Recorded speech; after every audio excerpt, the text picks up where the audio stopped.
So let's pick up our overview of medical neuroscience by talking about the scope of the course. Now, the scope of the course is intended to reflect what we in the field of neuroscience consider to be the core concepts that every educated person interested in the field of neuroscience should wrestle with. And these core concepts have been defined and articulated by our professional organization called the Society for Neuroscience. The Society for Neuroscience has created one of the very best sources of authoritative information about the brain and the field of neuroscience at a website called brainfacts.org. So I would encourage you to visit there to complement your studies with me in medical neuroscience. These core concepts are beautifully laid out and illustrated on that website, and you can find them and read a bit more about them there. But essentially, medical neuroscience will cover these 8 core concepts. First, and perhaps most obvious to those of you who have an interest in the brain is indeed the body's most complex organ. And we will study that complexity in various ways and hopefully affirm that complexity. It's interesting to me that in recent years the Society for Neuroscience has modified this core concept slightly. Perhaps we're being a little bit too parochial in our view of the brain, but we are now asserting that the brain is indeed the most complex structure in the known universe. And it's quite a challenge we have in front of us then to understand this organ and to wrestle with its complexity. Of course, we will never in our lifetime fully understand all of its mysteries, but I hope you'll be incredibly satisfied and even captivated by those principles and those organizational features that we will describe and that you will learn in your pursuit of medical neuroscience.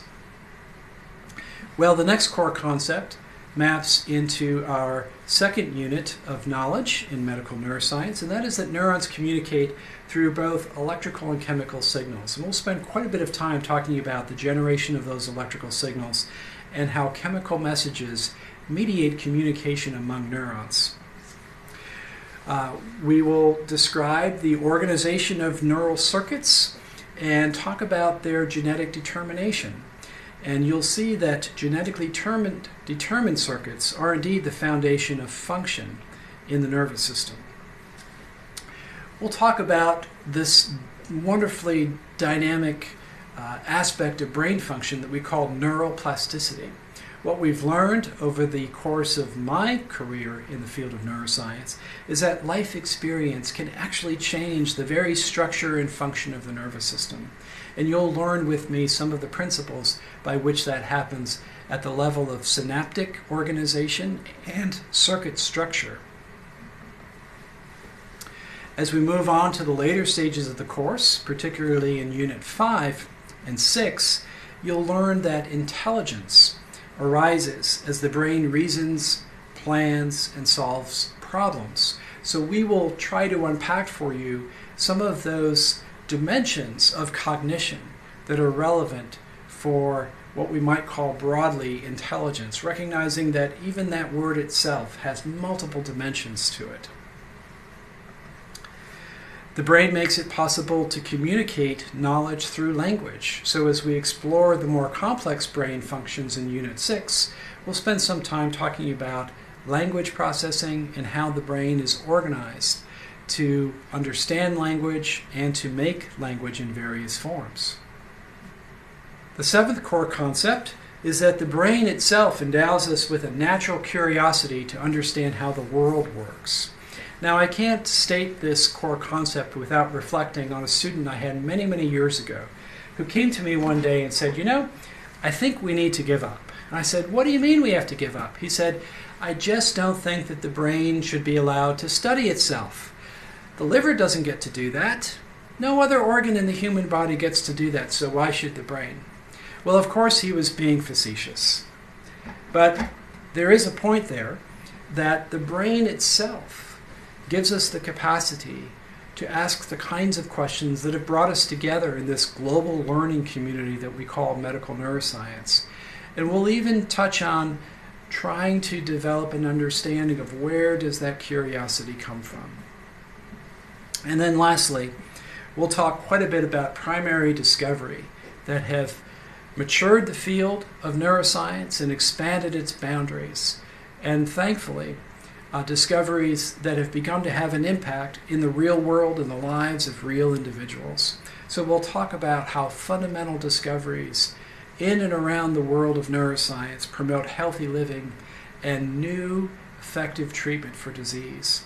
And we're just getting started. I know some of you are here with me because you are afflicted with such diseases or your loved ones are addressing them.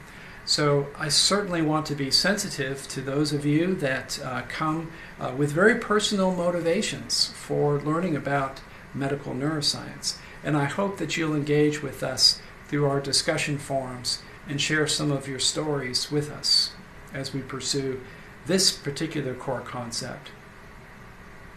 Well, I've said quite a bit about these core concepts, and you'll see them repeatedly throughout our video lessons. I hope you won't get tired of them, because I truly do agree with those academic and thought leaders in the Society for Neuroscience that consider these to be the essential framework for all educated persons that are seeking to understand the structure and function of the human brain. Now, a bit more about the scope of the course. This content is organized into 6 units that will then unfold over a recommended 12-week course of study. We'll begin in Unit 1 in the first 2 weeks and survey the structure of the nervous system. So we call this aspect of our studies neuroanatomy. Unit 2 is concerned with neural signaling, and that includes the generation of electrical signals, the transmission of signals across synaptic junctions via chemical neurotransmitters, and the plasticity of those connections that come with patterns of use.